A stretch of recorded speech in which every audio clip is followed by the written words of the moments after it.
Rejtélyes eltűnés a szlovák határnál, akinek az eltűnéséről már mindenki tud. Mintha a föld nyelte volna el a 18 éves Rostás Oszkárt. A Sátoraljaújhelyi rendőrkapitányság körözési eljárást folytat a Páczini lakos eltűnése ügyében. A fiú 2026. január 7-én a kora reggeli órákban ismeretlen helyre távozott, azóta életjelet nem adott magáról. Az eltűnést megelőző éjszakát tudatunk szerint Sátoraljaújhelyen töltötte, iszogatott, majd elindult Sárospatakra, ahol a biztonsági kamerák megerősítették. Sárospatakon töltötte az időt a barátaival, majd hajnalban visszatért Pácinba. Reggel 6 óra 55 perckor egy közeli vegyesboltban vásárolt, ahol a biztonsági kamerák rögzítették.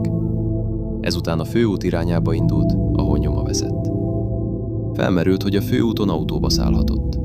Mentő- és keresőkutyát is használtak a keresők, de nyoma sincs. A keresést -20 fokban hajnalban kezdtük meg Pácin térségében. Az adatgyűjtés során sikerült beazonosítani azt a helyet, ahol utoljára látták. Kérünk mindenkit, aki bármilyen információval rendelkezik Oszkár eltűnéséről, az haladéktalanul jelezze a rendőrségnek vagy csapatunknak. Egyetlen apró részlet is megoldhatja a rejtélyt, hogy hol lehet a fiú.